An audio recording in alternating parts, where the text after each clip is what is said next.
C'est le même cas au Yopokutana Nango parce qu'on a appris beaucoup de choses sur le frère Thomas Lokofé, que frère Thomas Lokofé en gros ça qui chantait Nemoroboye, frère Thomas Lokofé, oui, on a Potokuna en gros ça fille Moroboye, chanteuse Nayo, madame on a parlé, créa divorce, frère Thomas Lokofé, derrière les filles, frère Thomas Lokofé, donc coureur des jupons, on attend beaucoup de choses et c'est ce qui a fait même qu'il quitte ça même en plaire tout succès nos acquis dans notre pays. Tout le monde église bon. Na cité Bethel. La cité Bethel. Parce que cité Bethel il y a la cellule là, cellule à limité, il y a bon. Parce que tout le monde sait la cellule il y a Yolo. Yolo a fait du Douarou. OK. En fait, mec, il n'était pas chanteur. Non, non, quand même, les loges, pas en côté de regarder quand c'est Karaga. Parce qu'on a vu ça, on a un bail qui l'a remarqué, il y a l'envie à Koufa, puis à son âme. Alors, on a préparé Mike comme prédicateur. OK. Ceux qui ont été, Mike a interprété dans Lingala. Parce que ceux qui étaient ici, Mike a Yembi. Dans Yoki, puis tu vas la voir bien. Je vous laisse passer dans le pasteur. Mais, Mike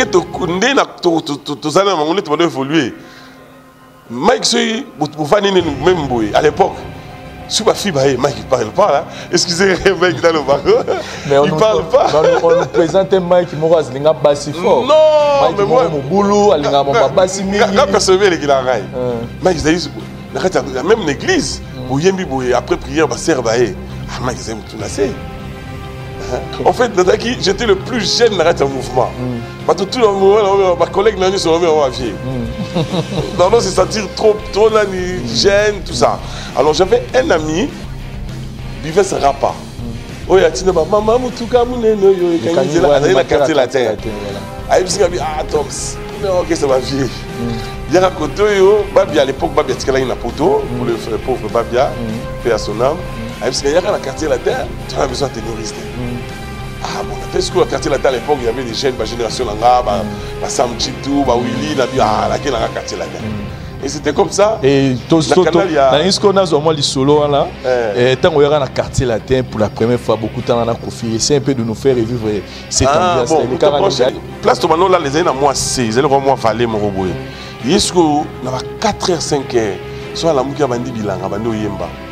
Bayembelaka mokonzi ndenge nini oyoyo bakumisaka mokonzi ndenge nini oyoyo imaenga nalelanga nalanio Vincent nakufi suivio na bandi oyemba na tongo wana menga na bime tipo ya zoyemba boya uti wapi moi ce qu'on a ba tonalité équateur wana en fait c'est là où on a zoa tonalité équateur.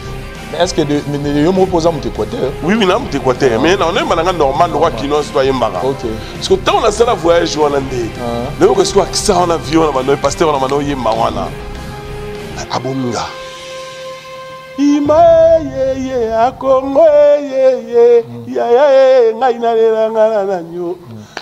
Et qu'est-ce que vous regrettez que vous n'aurez jamais dû faire dans la carrière? Ah, ça c'est une bonne question.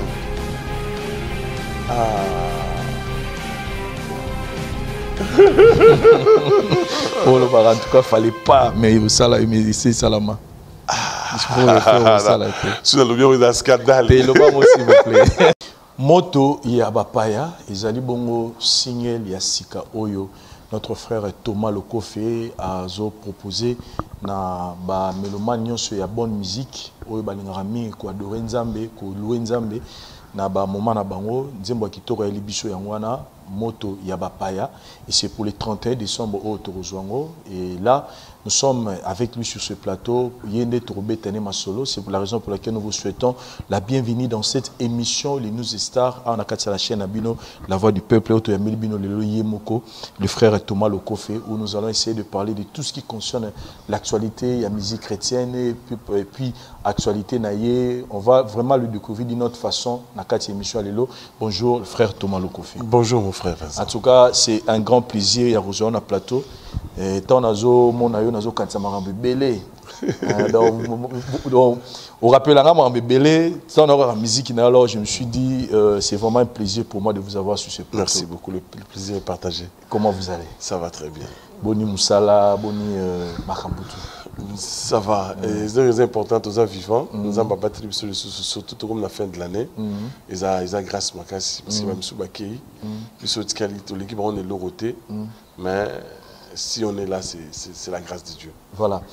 Chers amis téléspectateurs, là nous vous signalons que nous avons un restaurant Tenasia. Je pense que vous avez un ticket décor. Il y a un restaurant à Sima pour vous niveau confort et puis qualité za awa. Et ça bon on a venu Kalemele numéro 256 na commune la Lingwala, non loin la commune, la maison communale la Lingwala. Donc passez pour vos réunions, pour vos rendez-vous et surtout que awa prix et ça n'engmo qu'on a ba terrasse, c'est-à-dire ba prix nango eza vraiment nassé makasi. Donc venez, comme on a confort au parce que présent assez puis organiser un buffet, boya roulia na ba week-end vous allez là au moins quitter. Je rappelle c'est sur l'avenue Kalembelembe 256 na commune la Lingwala, non loin la maison communale la Lingwala, donc entre 24 na direction des Amoureux. Frère Thomas Lokofé na bandi na Kisho Liboso na ngamuna na retourna. Personnellement analyse ni nous sala lelo to constat nous sala lelo na évolution ya musique chrétienne na kati ya mboka na biso. Merci beaucoup. Musique chrétienne, lelo tout le bas, ça va parce que tout suit place. Moi je me rappelle vers les années 90, 89. En tout cas musique chrétienne les qui vraiment na place aux gens on les loté. Lelo pour que place msous boye avant tam sous aiko beta. Au moment où la musique chrétienne est bêtise, on a fait, Jésus pétant est bêtise, après tant sous orchestre, il y a non chrétien est bêtise. Donc le lot, en tout cas, tout sur place. Moi, je félicite les gens qui ont passé avant nous. Fait le roi, Papa Mété, Charles Mombaya, vraiment ils ont balisé le chemin. Nous, on est passé après, Jeanne Oberoyes, qui terrain mais a déjà balisé et il passe maintenant avec beaucoup d'aisance. Mais quand on sur le plan, il y a impact. Sur le plan, il y a succès au peut-être bino sala ou captiva batuna banzembo. Les gens disent c'est comme si banzembo na bino et les autres appellent sous batuma kasité nenge et banoro zo liboso na ba différentes circonstances par exemple. Non constant on a appelé na sala ngo. Constant na sala banzembo le connaît ba atako nazali na pasi. Gaina banga kalangaite. Ça fait, moi je me rappelle, nous avons eu baptême en 86, dans Mahandjili, tu vois, permanence, dans l'Imétéon, dans la 10e rue, ils ont mis dans la cassette. Si les lots, nous avons des impacts dans la vie à battre. Maintenant, nous avons fait des ningo de na boakimiso nanga epa inayo. Si les lots ont impact. Biso de roya na ba ezayo ndelo bakie. Ozanda ya bana bitike. En tout cas, mais où est les lots? En tout cas, moi-même personnellement, ça me dépasse. Je me dis, mais pourquoi on dit que le roi mon pépé boy? Vous voyez, le roi mbonge paf après qui on n'en parle plus. Et le roi mbonge pouf, on n'en parle plus. Je ne sais pas pourquoi. Peut-être sincèrement, peut-être Paul a le la Bible était que ceux qui ont œuvre nzambe au monde ont représenté, mais ceux qui ont œuvre nzambe étaient au lekana. Tout le bas qui est bon nzambe za pena souté na ba misala. Non, la liga le roi la tena za contre ango, na za contre mais le roman qu'est-ce qui peut être la cause alors? Il y a des chansons que moi je peux écrire comme artiste, j'ai la grâce d'écrire une chanson, je peux écrire une chanson. Mais ça bandi mususu oyo au vandi bolo l'artiste ozo kango le rôle ba souffler on a litoi nazo ba artiste en général nazo ba artiste chrétienté ozo mona et ça la bandi mususu mo vanda bolo l'artiste vandi ozo kango le ba souffler on a litoi bandi mona que ça soit chrétien ou non chrétien éthique à la des décennies. Mais ça bandi mo yo moko o simbi guitare na yo ozo beta moi, mélodie, Zoya, au commun Komango. Personnellement, des fois, parce que je trop le logo. Je me suis dit, peut-être, l'artiste peut écrire, mais il y a des inspirations, ils ont quelque part. Au qui ont ma Zoya.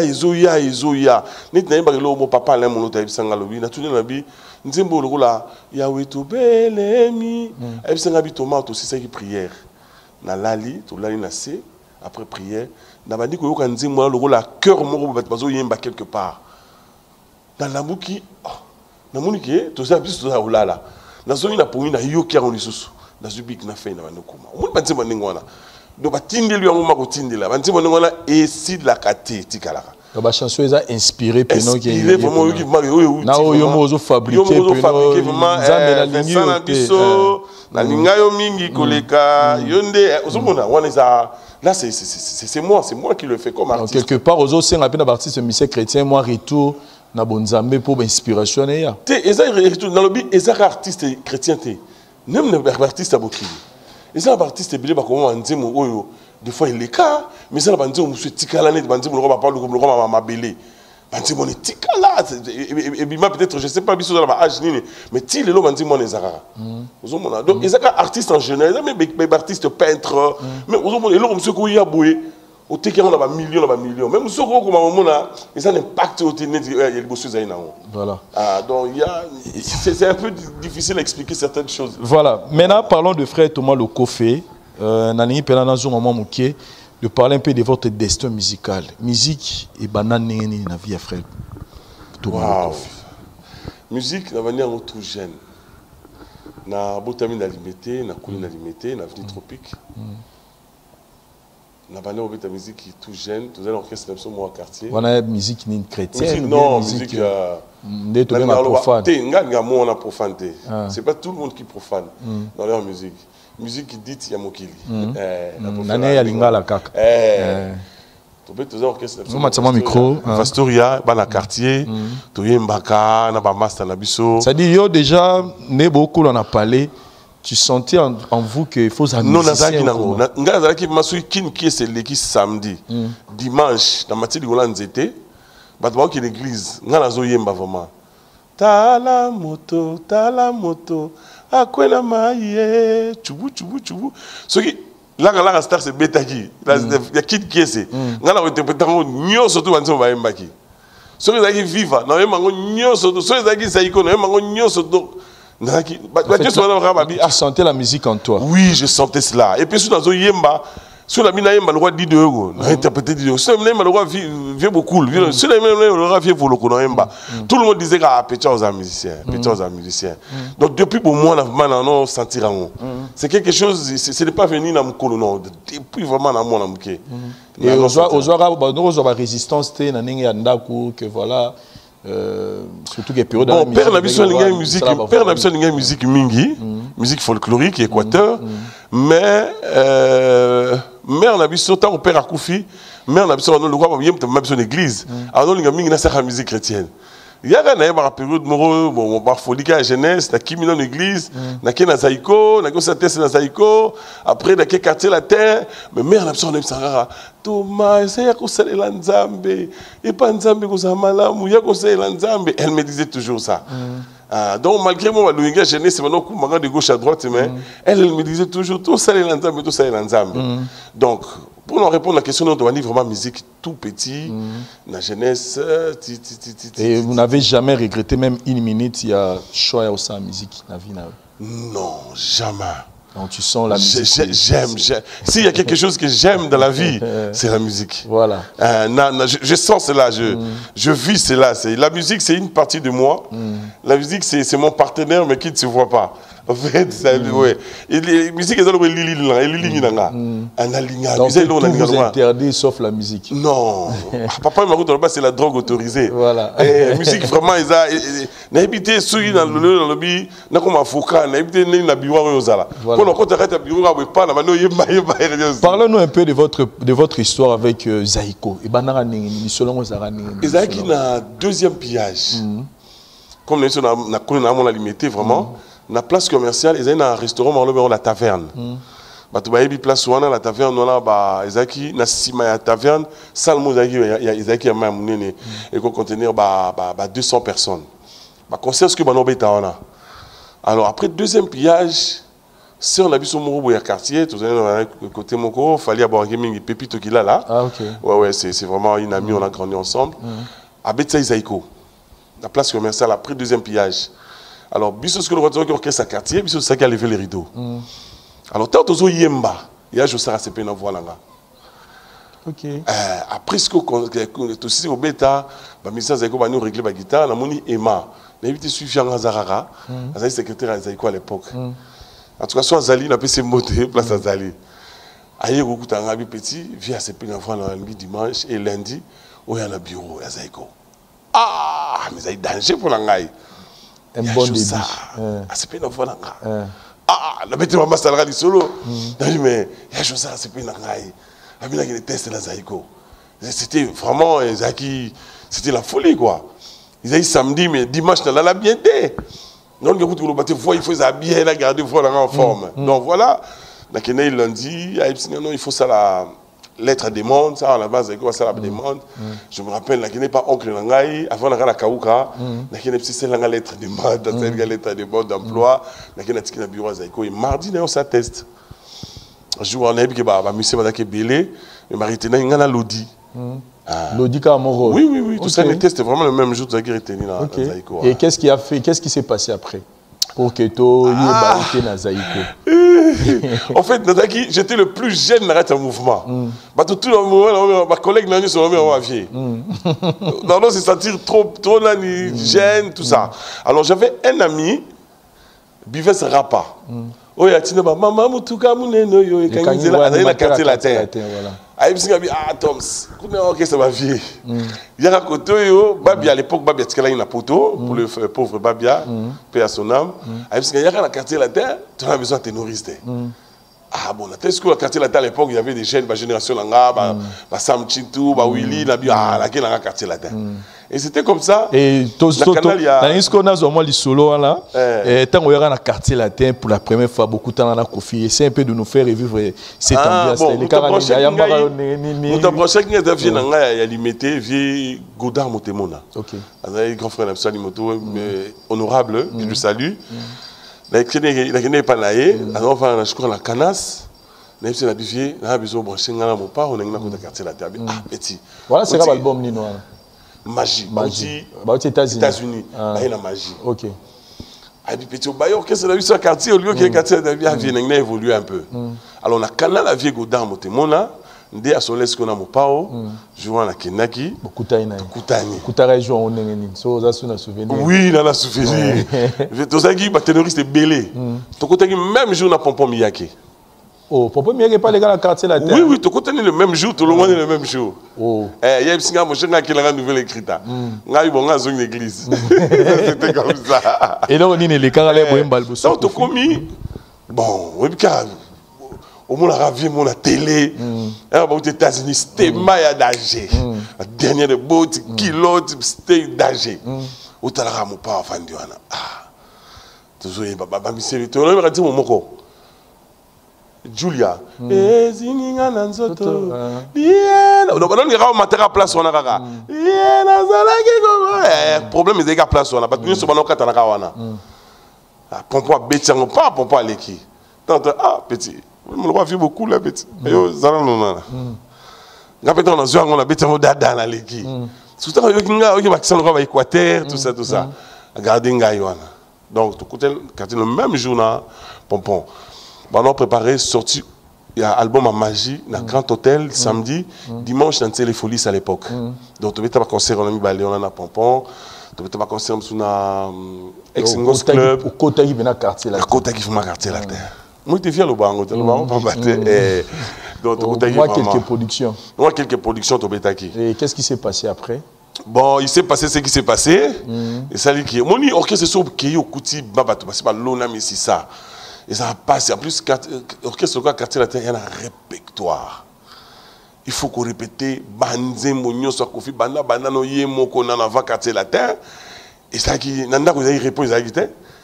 Vous travaillez le bon mot, vous travaillez le bon mot, vous travaillez, il faut yoka. En plus, depuis la carrière, il faut que vous soyez relaté. Il faut que vous soyez venu, il faut que vous travaillez, il faut que vous travaillez, bon.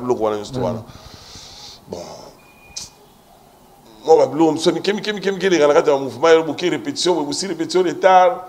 Ah, oui, petit. Il y aura sinon un transport, aux transports. Mais on va un piaka, ou dire répétition si les retards, viens, ça côté la car à Kei. Au bas, la musique, une chose, la car va démarrer à Kei. Ah, mais nous, nouveau Boussani. Il faut mettre un sur victoire, victoire, Bromoul, Gombol. Un jour, on va apprendre le mot, il y a un gros club. Papa, il me dit, Tom, c'est une nouvelle écrite.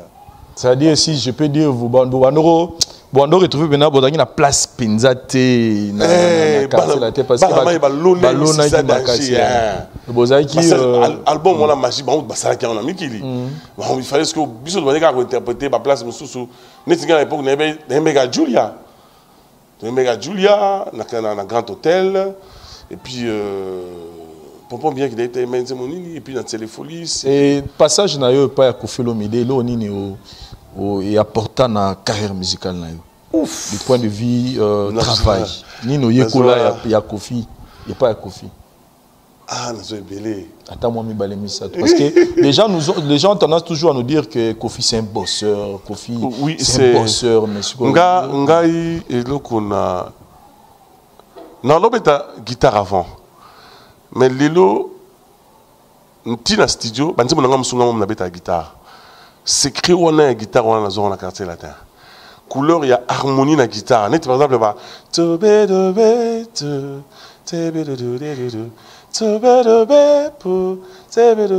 harmonie on a la guitare.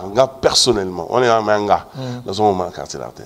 Harmonie on a la guitare. C'était puis dans juste sous grâce.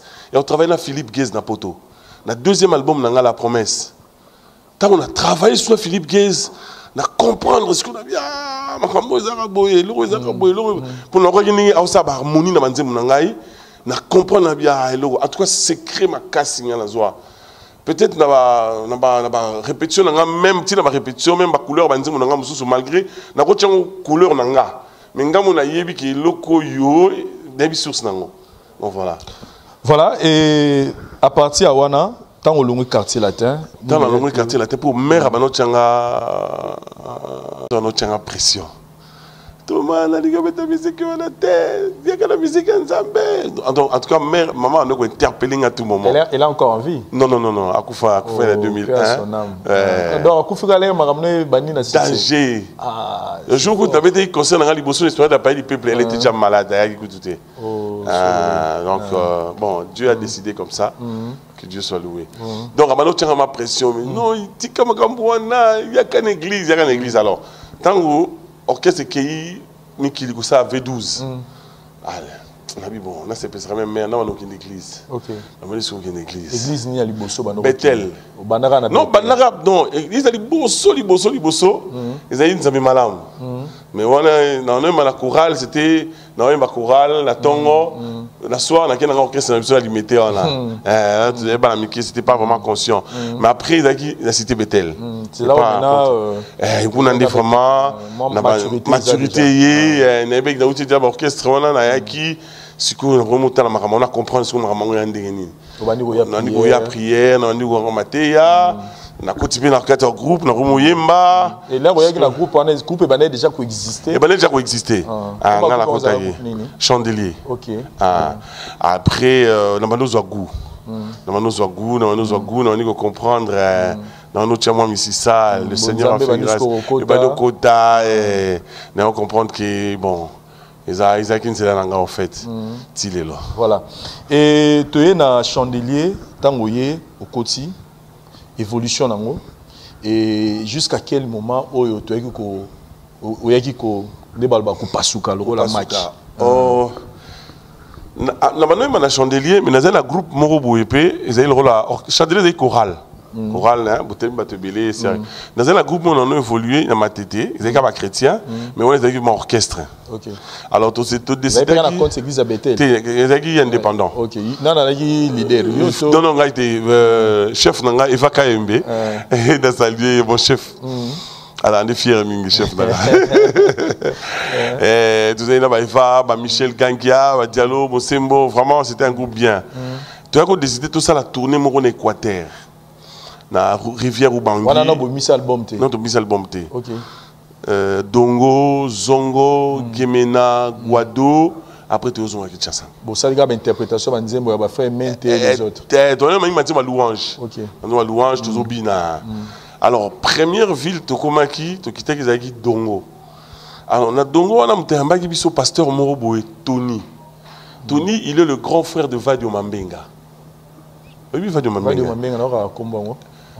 namela kango na tina oh maman puis moi zaki koka notamment na danger oui atika biso pe déjà voilà on a danger parce que grand frère na indi mtamba biso pasteur même biso na mboka wana très bien sikoyo soki place to bano là les aina moi 6 elle moi valer mo roboye yesko na ba 4h 5h so la muki abandi bilanga bandi oyemba bayembelaka mokonzi ndenge nini oyoyo bakumisaka mokonzi ndenge nini oyoyo imaenga nalelanga na nanio Vincent Nakufi suivi ona bandi oyemba na tongo wana menga na bime tipo ya zoyemba boya uti wapi moi ce qu'on a ba tonalité équateur wana en fait c'est là où on a zoa tonalité équateur. Mais est-ce que je me repose à mon équateur? Oui, oui, je équateur. Mais on est normal, le roi qui nous doit y embarquer. Ok. Parce que tant on a ça la voyage, on a dit. Le roi qui est ça en avion, on a le pasteur, on a le yembawana. Abonga. Ima ye a Congo ye ya ngai na lela ngana nanyo. Na soka banigo, est-ce qu'on a même chaque tongo na kufi ponge silinga na bimbe. Vieux azo bomanga motema ana ipsi ba mito zaina on a bien en tout cas partir à lelo na bando mbalo ba équateur tika ba j'ai na changer ligne mbala moko to ça tourner na biso to zongi sur Kinshasa tant to zongi Kinshasa to obeta ce que c'était vers banini c'était vers les années 90 91. OK. Alors, jour il y a consécration. Non, 91, t'es pas déjà Magie Bima après 91, non? C'était pas ça. Après 91, Magie, ils ont 96, 90, non, 93, 92, tant aux Zongi, ils ont dit jour mon orchestre mon prince de la paix, il y a René Lokwa. Ils ont jour la consécration, il y a parcelle pasteur Marcelo Tunasi jour va consacrer bango biso ba tobetaki na pasteur spirituel na bango révérend Kapepula ils ont na église ils na lemba la super wana jour andé ba ndekona ya presse de la paix ba yemba pesa mu passage donc ba pesa mu passage biso ce que tu oya na nzimo wana alléluia wana na ora na mboga wana ce que frère Mbuta sepela ki na ngonde na yembaki abensinga na studio to yemba na studio nena obisa nzemo na studio to na bisi nzemo na studio frère ino ayoki nga na studio alobi petit na ngana na nzemo moko ba équateur sur na sali programmation na obengo ya oyemba ndete oyemba kozala na Yesu eleki mbongo à partir à wana déjà lumière et bandoya il y avait le bruit qui annonçait déjà la pluie. Après, on a tu as la groupe Nepson Narcisse de Sarah, on a Mike Kalambaye. Ok. Voilà. Tu as l'album Moronza Menelia. Eh, papa na lola et akou maman. Après, nous amène Elia, on a aussi l'album Je lève mes yeux. Je lève mes yeux, on sentir que ça c'est mon temps. Je ne dois pas louper ce temps. Vraiment, je sentais cela.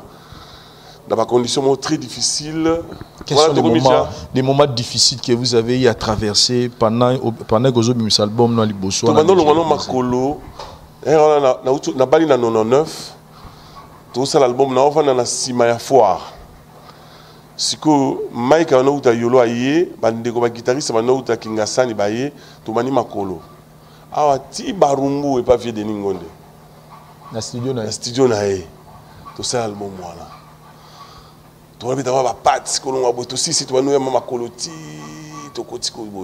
C'était vraiment difficile. Et puis je voulais remercier Denis Ngonde. La salle studio l'album n'a foutu même pas 1 euro. Ah bon? Oui. Je me sens redevable par là. Album moi les Bosso. Je lève mes yeux. Na foutu ça dans la studio té. Na foutu un technicien, ingénieur na foutu il y a Lazare Takasasa. Na foutu mais il y a mon frère de na foutu té a foutu ça té. Ça, c'est une bénédiction. Grave. On a vu frère de Ningonde. Danger. À partir de là, tout ça, je lève mes yeux. D'ailleurs, par exemple, je lève mes yeux, Sili. Producteur raté. Non, le bon de la président Philippe, pasteur Philippe Loubassou, que je salue. Il a dit, Vital. Et on a dit à produire l'album à Fox Day, à produire, je crois, l'album à Presse de la Paix, mon corps. Non, le bon de la. Quand tu vas à Équateur, habité. Mais un jour, na garage mo na Kasavubu. Na zo bon délégué na bitala. Bimi sangora e bima. Na la posa mo. Na la posa na mbongo te mais bima ka l'essentiel na mo na ta cassette nanga e bimi. Bon, ça va, après, est-ce que vous avez cassette en la voiture? Au fur et à mesure, vous avez quelques chansons. Tu as un clip, bon, tu as un clip à l'époque. Tant aussi un clip, Moussa Koufi. Tant Moussa Koufi, nous avons mis Thérèse Yangaï. C'est votre temps. C'était votre Thérèse, tant que tu bois qui va dire, moi, pas. Oh, quelle montée. C'est là où nous tous on a connu le frère Thomas Lokofi. Voilà. Si une vie n'a ils ont un macambo, il lit qu'il a eu, on a vu il lit fort. Donc à chaque circonstance, Morier a pas si mais Dieu a utilisé ça pour vous élever. Mais par exemple, comme l'histoire d'appareil du peuple n'a pas été concert, histoire de plein. Non, pasteur Philippe Nabi, pas tout nous sommes pour aller. Je pleurais la vie non, tellement de courage. Même voilà, producteur a douté l'album. Voilà, il y a raté. Album Simbi n'a mouqueté. Jour mon et après aussi Malango. Tant que Baniro est Simbi sur vous aurez tant rappelé à tête jour l'année dans garage pour lui dire que produire à taille du Maroc. Je rappelé les sociétés parce qu'il m'avait fait du bien. Même un jour mon boyer n'a comment pas naïe boyer à Epsinga où est un taxi. Non non en fait je réalisais pas la grandeur aux stars. On a la télé dans le boulevard, dans le transport, par voiture, ils ont télé. Mais je ne sais pas où est-ce qu'il est venu. Mais je côté mais sous tu comme star ngavingana comme star avec côté la voiture OK qui va toquer mais côté la voiture na Kitty Place maison il y a vente na ya na sima il y a qui les marana pas tout de suite landanga.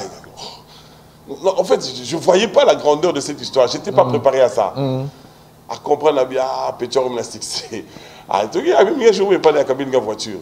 C'était ma première voiture, Peugeot 405. Peugeot. Ok. Parce que tout le monde est poussé, on a mis Nzoga. Normalement, déplacer ma voiture. Parce que on a mis, on m'a foutu dans la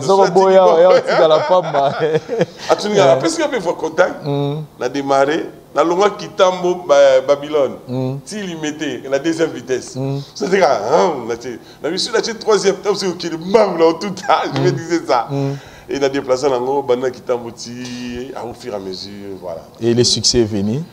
Ouf, c'était. Je voulais que vous me parliez un peu de votre relation, votre premier contact avec le frère Mike Kalambay. Ça s'est passé comment?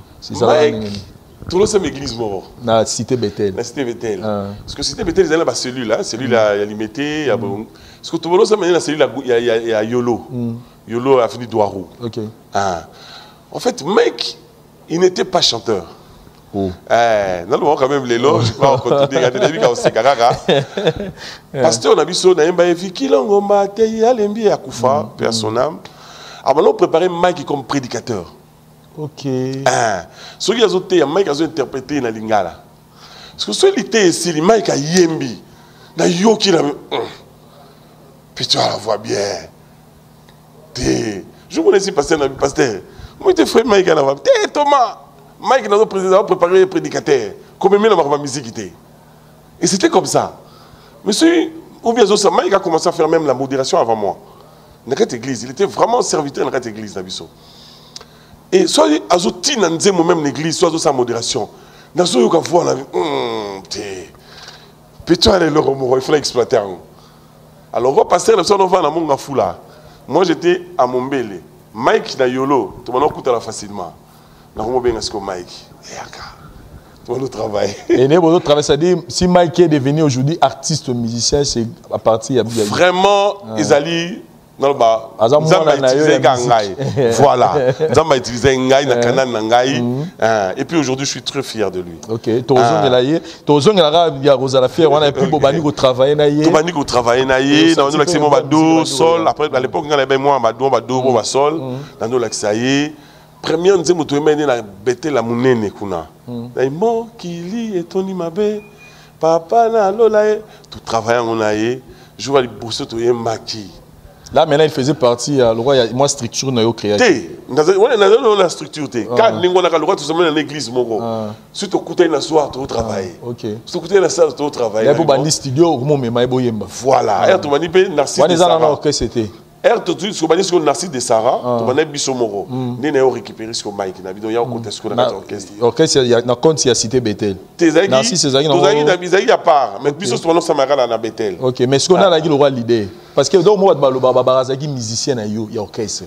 Ce qu'on a là, il bon, Azaki musicien, tu m'as dit, il y a un orchestre. Voilà, vraiment, il faut être honnête. Parce que dans Narcisse de Sarah, ils ont orchestre mutu moroté. Biso so nga kutu na moye, mutu chef na biso, ils ont chef panou pince, na pese mbote, mutu chef na biso. Donc biso surtout zoye ba musicien. Yango moni côté loko sala ki to kabwana na bango parce que et comme qui si tu regardes ta place musu babi, nous appelons le frère Thomas Lokofe et son groupe. Ah bah là est-ce que va fâcher. Ah biso to ba musicien na ils avaient raison parce qu'ils avaient dit ba musicien na ngate. Ah na ba ko toujours mo ba simsenga maman na touche na martyr, ils avaient ma compagne, le prophète Denis Lessi, que je salue. Thomas Loko fait ce groupe, on a Matinga Moro Batikali. Na ba mai ki tu batikala. Eh bah c'est Marie Moutambo de la Bango, Marie Moutambo de la Bango. Bon, parce qu'il a raison quelque part. On a pas notre n'a pas Thomas Lobategi. Thomas Loko ba musicien Thomas Loko fait mais tellement on a la comédie leader. Parce que ça ils un groupe nangai. OK. Mais après j'avais compris que bon, il fallait pas souple, pas comprendre que non, dans minute théâtre nanga va comprendre qu'il y a côté, qu'est-ce qu'on a eu long, est-ce qu'on a Narcisse de Sarah.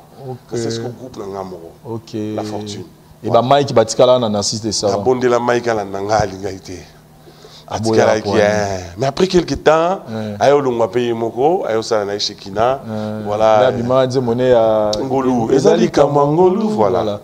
Et quelles sont les relations que vous gardez jusqu'aujourd'hui, notre frère Mike? Ouf, c'est un frère pour moi. C'est vraiment un frère. Nazaï Panaï quand il y a je crois 2 semaines. 2 semaines j'étais chez lui. Et frère Mike vient de passer des moments très difficiles. Parce que l'oko est touché, vie de couple, vie de foyer, et l'oko est touché par paramètres et non sur mon tout. On a vu tout ce qui s'est passé dans les réseaux sociaux, sa femme qui passait pour dire tout ce qu'il peut dire de frère Mike, nous présenter un frère Mike, un faux frère, tout, et puis tout ce qui s'est passé, et puis tout le monde nous ramène l'équipe, mais s'il faut, personnellement pour nous, analyser nos salles dans le dossier, et puis s'il faut dire un mot par rapport à Yamakabutu, on a le loco Lobani. Parce que ça moi na oyo beni na nzela ya. Et pas la biso baloba, ils ont la dash baloba na lingala. Likambo izoranzetete, izwakamutu. C'est il y a likambo yaki. Et puis dans ma campagne surtout solution sur marara. Likambo te métier peli ata moto peli sous rara, il fait bomana.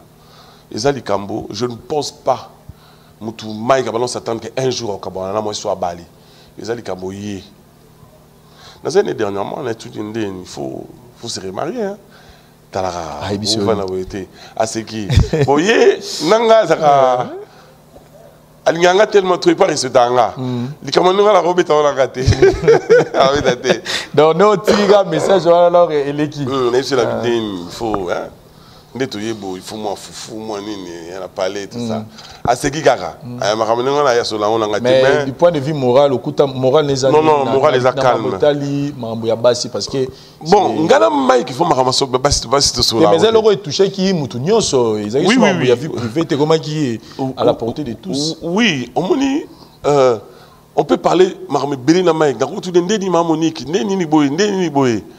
Mais nenge to ndena to zana mangone to doit évoluer. Mike soy bufani même boy à l'époque. Si ma fille Mike parle pas là. Excusez Mike dans le bateau. Mais il parle pas. On nous présente Mike Moraz linga bassi fort. Non, Mike mais moi mon boulot alinga mon bassi mingi. Quand percevoir les gars rail. Mike il y a même une église. Boyembi boy après prière ba sert baé. Ah Mike c'est tout nassé. Hein? Mike nini ya to ba. Ozobona. En tout cas, en tout cas, on n'en parle pas. Mais moi, on a le roi Mokolo, dans le conseiller, même si en tout cas, ce qui s'est passé est passé. Maintenant, on prend le courage d'avancer. Nous avons avancé dans le ministère, nous avons dirigé Batou.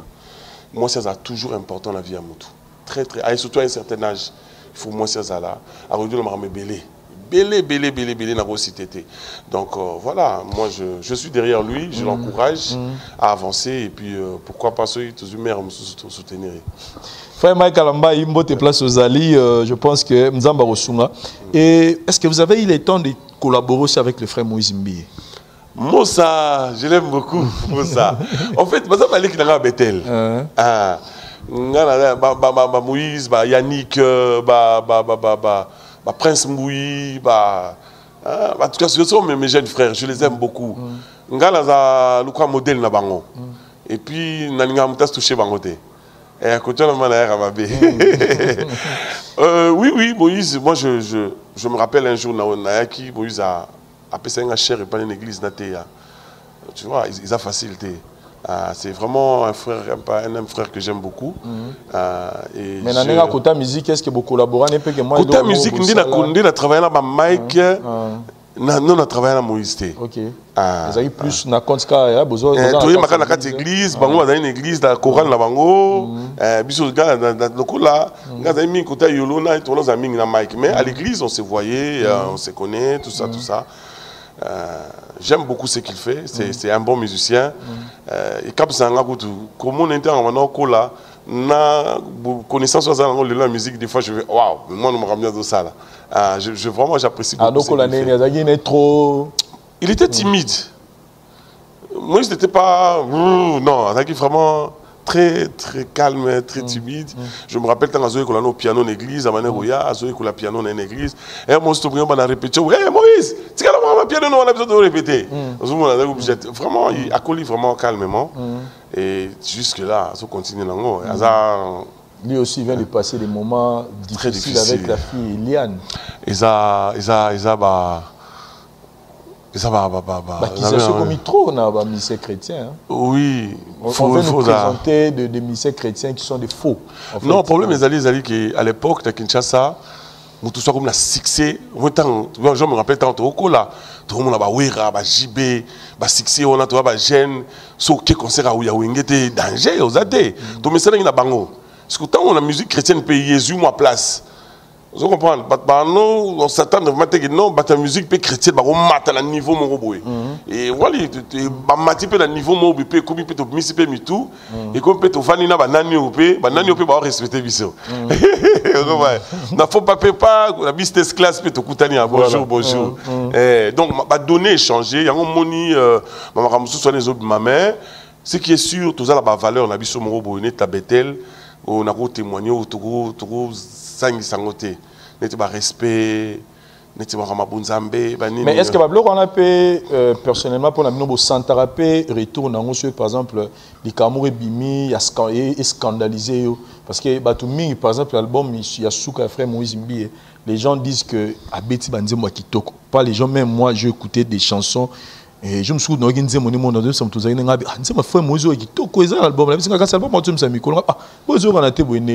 je et je dois être sincère, la personne m'a dit que, bon, suite à ma cambo, tu écoutes un ango, et que c'est un peu celle qui a album, on va te battre en penza, Kati, au colo, bah, qui ose la paix, bon. Oui, na pédagogie, tu connais que Babi, soit une acheté au bout, il faut réagir.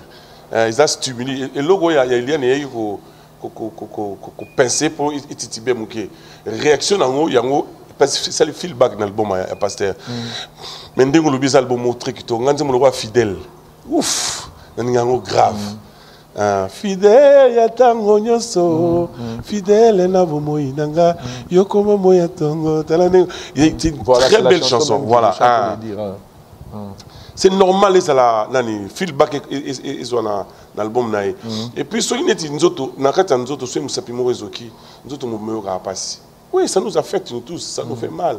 C'est le même cas au Yopokutana parce qu'on a appris beaucoup de choses sur le frère Thomas Lokofé, que frère Thomas Lokofé en gros ça qui chantait Znemoroboye, frère Thomas Lokofé, oui, on a Potokuna en gros ça fille Moroboye, chantait Znayo, madame qu'on a parlé, créa divorce, frère Thomas Lokofé derrière les filles, frère Thomas Lokofé. Donc courir des jupons, on attend beaucoup de choses. Et c'est ce qui a fait même que Kitissa même en plaire tout succès nos Akinango. C'est la même chose. Merci beaucoup. Oh là là, il faut le bandawana. L'orchestre n'a ni à Poto ni à Kinshasa n'a travaillé à Balabasi. Là, je vous informe. Cœur même le studio, ils ont rarement utilisé pour voir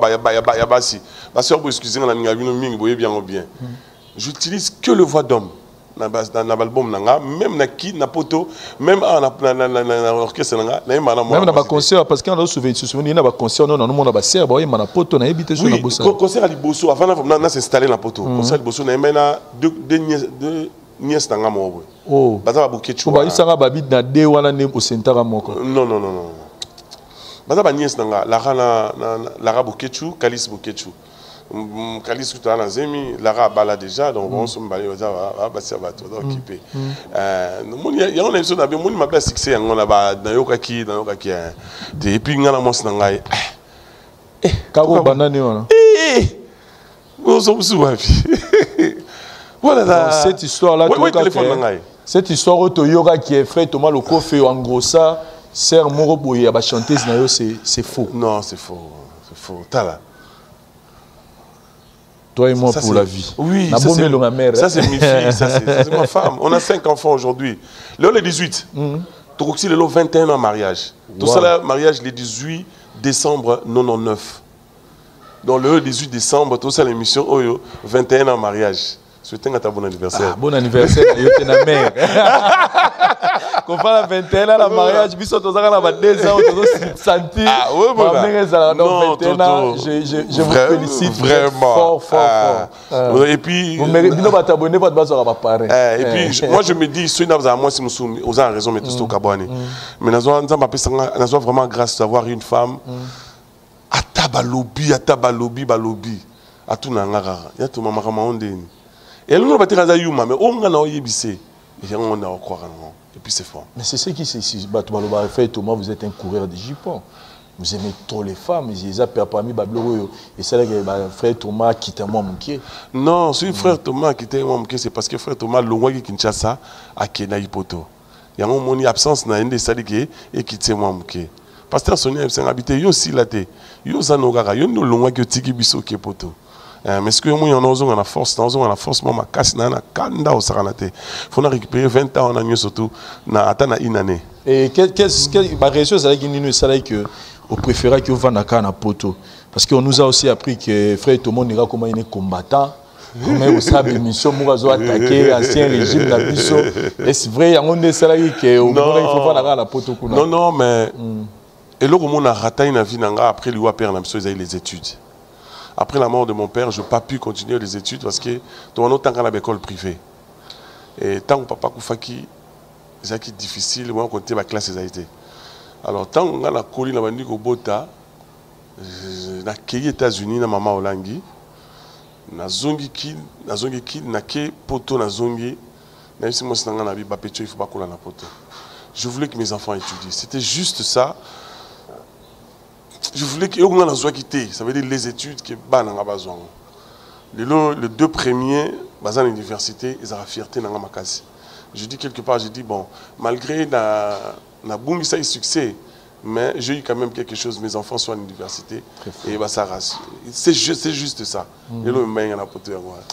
Ça c'est fort, mais j'élève mes yeux, attends-moi vocal, il y a mis peu musicien, attends-moi capé là plutôt.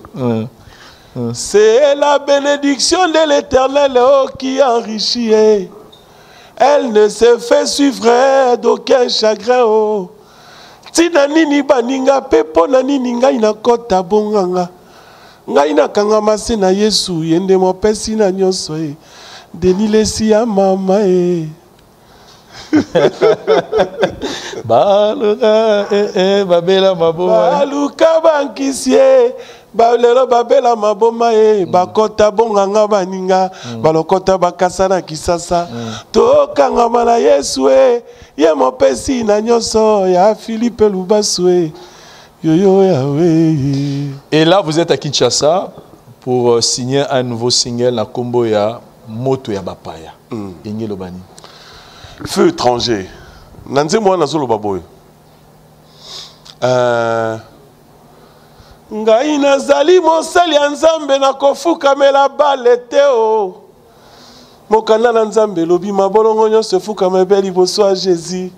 likolo ya mbango ebateki bokonzi lokola Esau bakotisi moto bapaya na esika esantwe ayimolele mkanela maizo je ifokwe donc nazo le basellement ils ont l'histoire mon début nazo banabi naza mona Jacob na kosa alliance na ba chichemitité ils ont l'histoire mo ils na Bible Jacob bakenda bazo santila pa onokutana na ndeko na ye Esau na nzela chemin faisant bakobe na mbuka moko mona ngo Shichem siko bana ya mbuka ona ya Shichem ba violaki mona Jacob a mwasi Dina ils ont juste symbole église Dina une femme c'est un symbole de l'église église les lois nzambe comme violé ba okotsa le feu étranger na rat église to comme yoka que pasteur Songolo akoma na judaïsme akoma o akoti akoma rose croix akomi boyango na bibi moto ba paya yango wana ba mkoti moto ba paya na sika et santo yango lo na ole la kana nzima yango wana parce que toujours que c'est ce qu'on est en train de remarquer puis le na banda wa nzambe on sent vraiment que bonzambe zo ki maman makasi voilà kasi moto ba paya yango na mi moto ba paya et bazo zongo les 31 oyo les 31 décembre en tout cas les 31 obima ah beau CP la quoi beau CP la vraiment beau CP la alors on a la plateforme nous soit téléchargement et puis soit téléchargement on a la chaîne YouTube de yo moto non Thomas le coffre officiel et puis le gars la chaîne presque bon je vais pas dire nyoso et comme le logo compliqué ma chaîne est sur 70 sur 60 mais on va faire un effort vraiment et le gars la chaîne soit téléchargement au signer le rôle à retour na Opena voilà parce que depuis tout ces temps on irait aux YouTube à Liboso Bimisa on aura mis ça vraiment officiellement donc c'est le retour du grand le géant donc je suis là. Frère Thomas, il y a de missions chrétiens au bazar nous na l'herbe dans sa dio babimi na nuté au bazar convaincu bazar la conviction na yo zalaka nango tant aux agino dans les noirs bat bayeba ki na nuté yo moko yebi nini esala yo pour zala ozalilo oko dévoiler bande ko na secret ngo pour lobi pe bazar ba Thomas Lokofu. Avoir une église, avoir un pasteur, un encadreur spirituel, être fidèle à son église et à son pasteur. Moi, je crois succès à réussite dans la Angola. Apôtre Mbi, c'est mon père. Sur le lot, tout le monde à Bethel, combien de fois on va benanga matoyi, combien de fois on va gagner la ngave, eh, moi on va gagner la ye. Apôtre Mbi, c'est vraiment mon père. A foutre la même classe, a foutre la minerval, a sommer la uniforme. Moi, je dirais aux gens, aux jeunes, reste avec ton pasteur. Il est ton père spirituel. Sois fidèle à l'église. Papa, nous, c'est l'église. À libérer c'est le seul secret. Et pour nous, vie musicien chrétien et cause années. Marche na cause années. Parce qu'aujourd'hui, on attend tout. Oyoka o frère wana moyebe frère musicien mais oyoka que ça la scandale moko boye ayabimaki na mwati moko boye libala asalaki boye c'est-à-dire on vous retrouve en général na ba sujet pe ba scandale mais et souvent tant bazo kutana bazo zala na bazo ra passe na yepé pe na mutayemela nzambe. Personnellement, pour nous, tant que batala rabino na lisunini et puis marche ya musicien chrétien et gozani. Bozaraba pasteur, bozaraba santu, to bozaraba nani. C'est tout ça batou, mais tout ça problème est bon congolais nyon surtout en général. Même à ça grand footballeur, même à ça une grande star, soit ça célèbre bref en général. Et le bouma c'est un manque à discipline. Tout ça la limite. OK, surtout tu as limite na maramebele. Tous un scandale ou alaté. Ngala lo ba lo moko nazaki na nzamba psenga succès makasi na moko mais nazaki mal entouré. Nazala ba tout mo ba no lo bananga oui. Sous mal entouré aux habienté. Sous entouré na bato ba bien. Que non ROT 22h il faut zonga ndako. Madame n'a besoin na. Te ROT go maté. Non le lo fait au mo ke ne tate. Yo ozala bato ba coacher yo, ozala manager o yo zo yo ke là. Ils ont été manager lobby na o c'est le rozongi parler ya kei bo kangi téléphone au bimité. Ozomona yo réussi ba to ba messi wala ba za bateau yo pas ba konzaye mais un bateau ba diriger. Non ROT il faut ça ndako. Lo boza entraînement dans une semaine aux match munene. Il faut ça la boy. Il faut lia boy. Il faut tambola boy. Non le logo c'est pour ma promenade le logo ça azo yo ke la bateau na pona bien naie. Batoana ba foot par rapport il y a succès à Messi. Si Messi a quoi bango pe ba ozo salaire te. Problème bon ma biso ka ba congolais ngwana. Tout ça la manque de discipline et puis toi la bateau ba coacher bisoté. Si tout ça la bateau ningona to yoki la. Même ata ba jouer na biso ba na sangoté. Au moins ba kutaki na sa isa yo na masanga. Mais jamais au Congo, par exemple, un Didier Drogba, après nous le moment non. Ce qu'on met, qui n'a pas la moitié de l'andaku, ou si moi, qui meli, l'andaku na yo. Mais biso mon arabe, non, bah mon aki na temba, bah mon aki na boy. Scandale. C'est le mal congolais. On n'arrive pas à gérer. Et qu'est-ce que vous regrettez que vous n'aurez jamais dû faire dans la carrière na yo? Ah, ça c'est une bonne question. Ah. Oh, le bar, en tout cas, fallait pas, mais ça là, mais c'est Salama. C'est dans le bureau d'un scandale. Le bar, s'il vous plaît. Émission, on a l'automne, on a voté que on girait, mais ton sens de sincérité dans le pays. Ah. Ah. Bon, on a répondu. Ils ont eu le monde à regrettera. La répondre bien, na kima ya makasi na répondre bien. Toi il a besoin de avoir la makasi sur les bivouacs. Il y a makasi un scandale. Ah non mais pour télévision pas pas télévision la télévision. Oh là là. Et là on a regretté ça seulement que gloire est dans le roi de la Kuiti. Gloire est dans le roi tout dans la Kuiti, ça Kuiti vraiment Maramso se rendre compte l'objet tombe ça au souper la bilamba et il y a solo Zamba psenga mbongo belé il est vraiment mais na kati ya luyengi nyusto wana na tika to so malipa mote les erreurs les élo mon kati ça pourquoi ça passait même pas dans ma tête mais Dieu est grand aujourd'hui on est en train de construire quand même dans un coin Dieu est grand et puis vous avez fait quelque chose de très important. Vous avez construit et pas bananayo. C'est-à-dire déjà les voilà. Vous aurez des immeubles. Voilà. Vraiment il y a un souci dans bon, on a tout mais il y a quand même souci j'ai dit mais à l'époque je pouvais acheter même 5. Mais pourquoi ça passait même pas dans ma tête? Voilà, par exemple. Et quel est votre plus grand souvenir?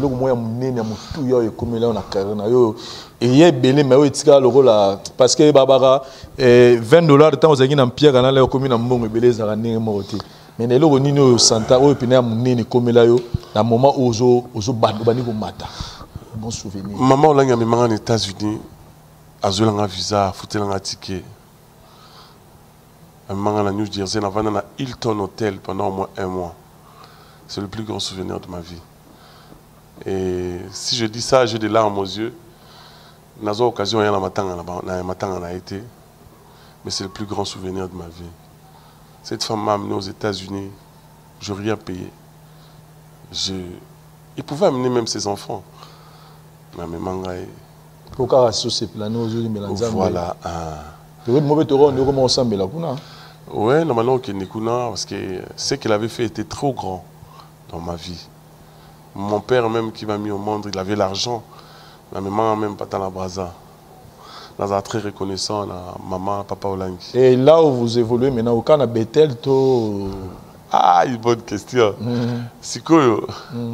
Ah, est-ce qu'on a l'église corps de Christ partout? Non, en fait, chaque dimanche, ils ont tellement d'invitations.